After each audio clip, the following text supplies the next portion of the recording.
आपको सीधा लिए चलते राजधानी भोपाल, जहां एनईपी 2020 पर कार्यशाला चल रही है। बच्चों को देते हैं बहुत न्यूनतम दरों पर। प्राइवेट इंस्टीट्यूशंस को भी हम ब्लॉक स्तर पर बुक फेयर लगा के, आप आश्चर्य करेंगे कि 12वीं का हमारी किताब जो है लगभग 450 रुपये का सेट हम उन बच्चों को जो निजी क्षेत्र में पढ़ रहे हैं उनको भी उपलब्ध कराने का काम मध्य प्रदेश के अंदर हमारी सरकार करने वाली है। तो माननीय हमारे धर्मेंद्र प्रधान जी के मार्गदर्शन में उनकी अपेक्षा अनुसार मध्य प्रदेश के अंदर नई शिक्षा नीति का बेहतर क्रियान्वयन हो, इसके लिए लगातार हम लोग जो टास्क फोर्स यहाँ पर बनी है उसकी लगातार मीटिंग्स करते हैं, रिव्यू करते हैं और कैसे नई शिक्षा नीति का बेहतर से बेहतर क्रियान्वयन हो। माननीय प्रधानमंत्री जी का सपना, हमारे मुख्यमंत्री माननीय मोहन यादव जी का सपना, जो एक श्रेष्ठ भारत की कल्पना 2047 में की है, वो कल्पना कैसे साकार हो उस पर हमारा विभाग पूरी ताकत से, पूरी संजीदगी के साथ परिश्रम कर रहा है। यही आपके बीच में आग्रह करते हुए मैं पुनः सभी मंचस्थ अतिथियों का हृदय से स्वागत करते हुए सामने विराजमान सभी शिक्षाविदों का हृदय से अभिनंदन करता हूँ। बहुत बहुत धन्यवाद। जय हिंद।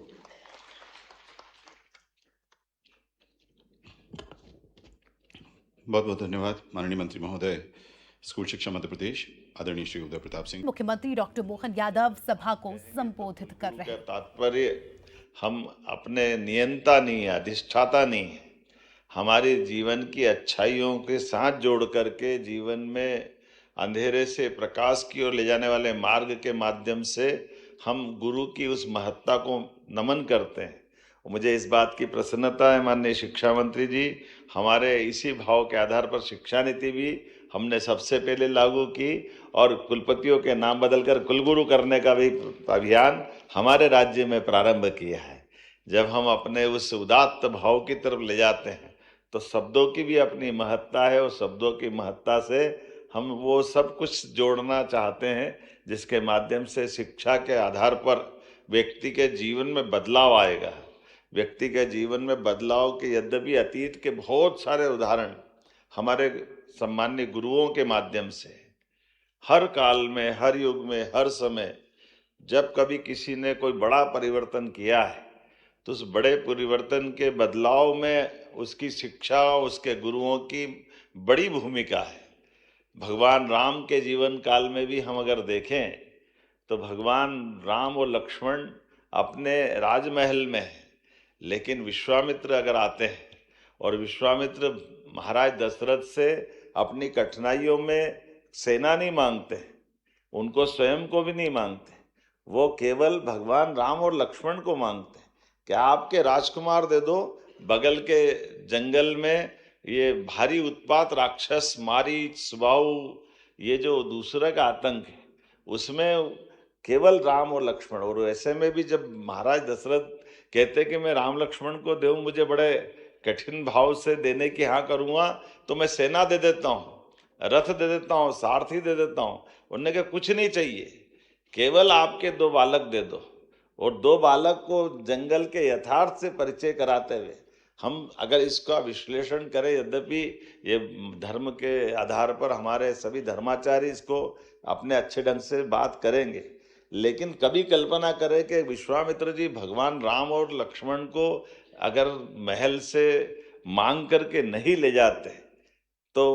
हो सकता है रामायण के लिए और बाकी सारी बातों के लिए, लेकिन भगवान राम और लक्ष्मण ने जब अपने महल से कदम बाहर बढ़ाए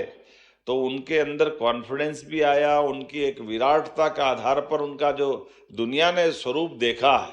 तो चुनौतियों से युवा मुकाबला भी करते हैं, मार्ग भी निकालते हैं। और उसी के बाद हमने सबने देखा कि वो तो मारीच सुबाहु से जंगल को मुक्त कराने ले गए, लेकिन उससे आगे बढ़ते हुए गुरु और आगे लेकर के जनक नंदनी स्वयंवर जहाँ हो रहा था वहाँ तक ले गए। उस माता सीता के स्वयंवर की घटना हम सब जानते हैं कि उस दौर में जब दुनिया के सारे महारथी आए हुए थे स्वयंवर में,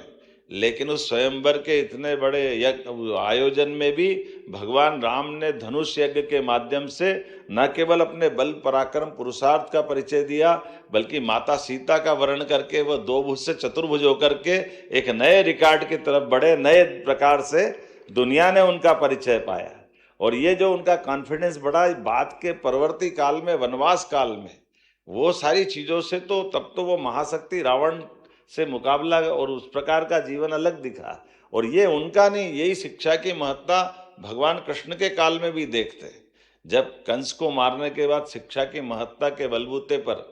आचार्य सांदीपनि के आश्रम में आते हैं, तो 64 कला 14 विद्या सभी वेद पुराण, जिस प्रकार से भगवान का विराट रूप हम महाभारत के उस भीषण युद्ध में देखते हैं, उसमें आचार्य सांदीपनि का तो हमको परिचय होता है कि कोई अपने शिष्य को कहाँ से कहाँ ले जाते हैं।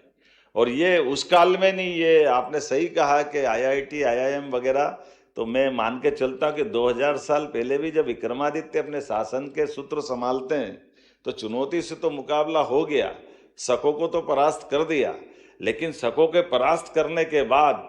सुशासन की बात जब करते हैं तो कहाँ कहाँ से नवरत्न जुटाए। कश्मीर से हमारे बीच में कालिदास आए, वराहमिहिर आए, धन्वंतरी आए, जो जुटा करके हमारी राज्य व्यवस्था में विद्वानों का संकलन, विद्वानों को जोड़ करके शासन के माध्यम से समाज में वो सारे परिवर्तन कैसे लाएंगे। वैसे ही आपने राजा भोज की बात कही, हमारे संजय जी ने, भारत सरकार के अधिकारी हैं, राजा भोज के उस शासनकाल में बनाया हुआ ये जो जल रचना की बात मालवा में हुई, ये बात सही है। ये राजा भोज का बड़ा तालाब भी हमको उसी काल में ले जाता है, जिसके आधार पर आज भी वो तालाब की रचना की पद्धति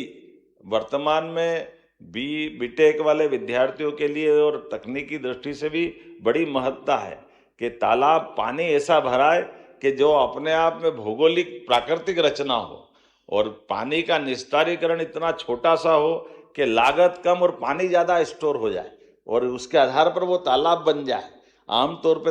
बड़ा बांध बनाने की परंपरा तो अभी भी मुख्य धारा से बंद करके ही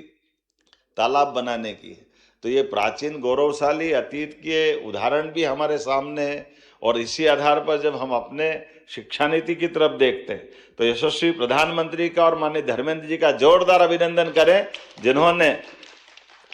शिक्षा नीति 2020 लागू करके उसके दायरे भी खोले और शिक्षा नीति जो हमारी भविष्य की चुनौतियों में अपनी सार्थक भूमिका अदा करे। अपने शिक्षित होने के साथ उस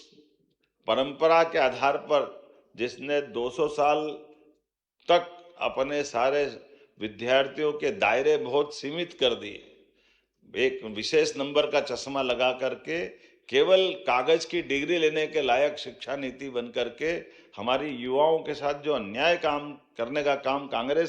अंग्रेजों ने किया, बाद के भी काल में कांग्रेस ने किया। मैं बड़े जवाबदारी के साथ कहना चाहूँगा कि आज की इस शिक्षा नीति में वो सारे दायरे खोले हैं जिसके आधार पर भारत दुनिया के अंदर अपनी बौद्धिक क्षमताओं के युवाओं के लिए एक उन्नत आकाश का मार्ग देता है। आओ आगे बढ़ो और सभी प्रकार के क्षेत्र में जो आपकी क्षमता योग्यता है सारे दायरे खोलकर बढ़ाने के लिए प्रेरित करता है। तो हमने अपनी शिक्षा नीति लागू करने के साथ अगर आगे बढ़े तो हमने PM एक्सीलेंस कॉलेज 55 खोले, जिसके आधार पर शिक्षा नीति के समेकित रूप से सभी प्रकार के वो सब विषय जोड़ करके जिसमें शिक्षा नीति को लागू करते हुए आगे बढ़ने का संकल्प किया।